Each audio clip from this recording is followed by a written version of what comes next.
여당 대표가 되자마자 내란과의 전쟁을 선포한다. 이게 도대체 무슨 뜻일까요? 정청래 신임 대표가 왜 이렇게까지 강하게 내란 척결을 외치는지 오늘 저희가 함께 살펴볼 자료들 속에 그 배경이 숨어 있습니다. 끝까지 들으시면 진짜 깜짝 놀랄 내용이 뒤에 있을지도 모릅니다. 자, 오늘 저희가 깊이 들여다볼 내용은 2025년 8월 2일자 뉴스 기사들입니다. 더불어민주당의 새 당대표로 정청래 의원이 선출됐다는 소식인데요. 그가 당선 소감이나 기자회견에서 어떤 이야기들을 쏟아냈는지 그 핵심을 좀 알기 쉽게 풀어드리겠습니다. 당신께서 궁금해하실 만한 포인트를 콕콕 짚어드릴게요. 특히 정 대표는 61.74%라는 정말 압도적인 득표율로 당선됐습니다. 이건 이제 대의원 투표 15%하고요. 또 권리당원 55%, 그리고 일반 국민 여론조사 30%, 이걸 다 합산한 결과라고 하죠. 이재명 정부의 첫 여당 대표로서 과연 어떤 청사진을 제시했을까요? 가장 먼저 귀에 확 꽂히는 단어는 역시 내란 척결입니다. 아주 강한 표현이죠. 당선 수락 연설에서 내란 세력을 뿌리 뽑고 반성을 모르는 내란 우두머리 피해자 윤석열과 동조 세력을 철저히 처벌하고 단죄해야 한다. 이렇게 목소리를 높였어요. 기자회견에서는 한 걸음 더 나아가서 지금은 내란과의 전쟁 중이다. 이러면서 국민의힘 쪽에서 사과하지 않으면 악수조차 하지 않겠다. 이렇게 선언했습니다. 이걸 어떻게 봐야 할까요? 네, 이 발언은 단순히 정치적인 구호로 넘길 수준은 아닌 것 같습니다. 내란이라는 단어를 반복해서 사용하면서 이전 정부 그리고 관련 세력들에 대한 거의 전면전을 선포한 거죠. 앞으로 정치 지형이 어떻게 흘러갈지, 특히 여야 관계가 굉장히 극단적인 대립으로 갈 수 있다. 이걸 보여주는 강력한 신호탄으로 봐야 합니다. 그러니까 단순한 정치 싸움이 아니라 거의 헌법을 지키는 문제다. 이렇게 규정하려는 것 같네요. 정확합니다. 그냥 정쟁이 아니라 헌법 수호라는 어떤 더 높은 차원의 문제로 이걸 프레임 짜려는 의도가 좀 보이죠. 심지어 국민의힘에 대한 위헌 정당 해산 심판 청구 가능성까지 언급하면서 압박 수위를 그야말로 최고조로 끌어올리고 있는 겁니다. 이전 정부와의 완전한 단절, 그리고 그 책임을 확실히 묻겠다, 이런 의지를 아주 분명히 드러낸 거죠. 근데 이렇게까지 강하게 나가면 지지층은 결집할지 몰라도 중도층이나 또 반대 진영의 거부감도 커지지 않을까요? 소위 역풍 우려도 있을 텐데요. 물론 그런 우려가 있습니다. 당연히 정치적 부담이 따를 수 있겠죠.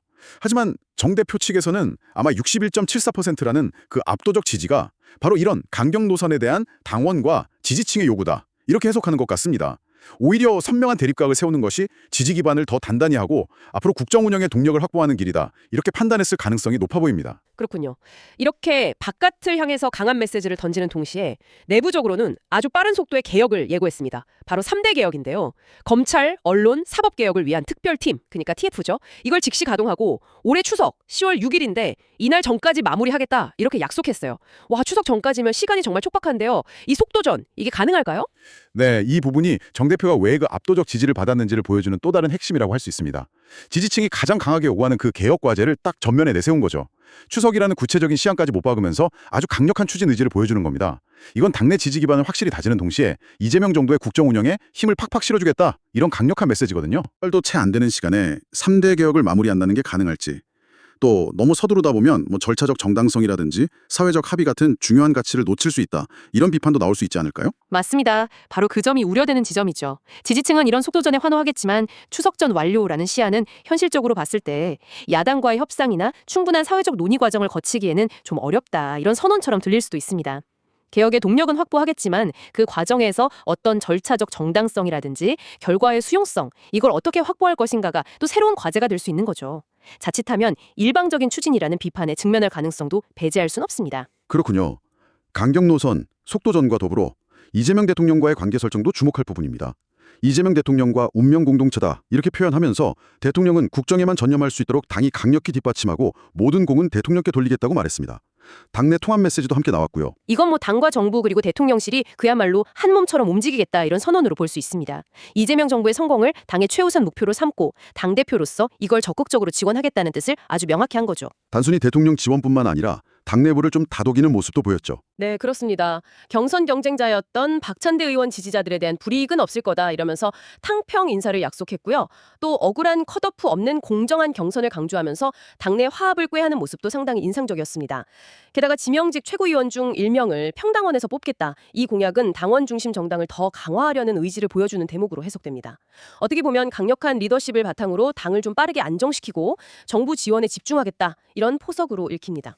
자, 정리를 좀 해보면요. 정청래 신임 대표 체제의 키워드는 크게 세 가지로 요약될 수 있겠습니다. 첫째, 내란 척결이라는 아주 강경한 대외 노선.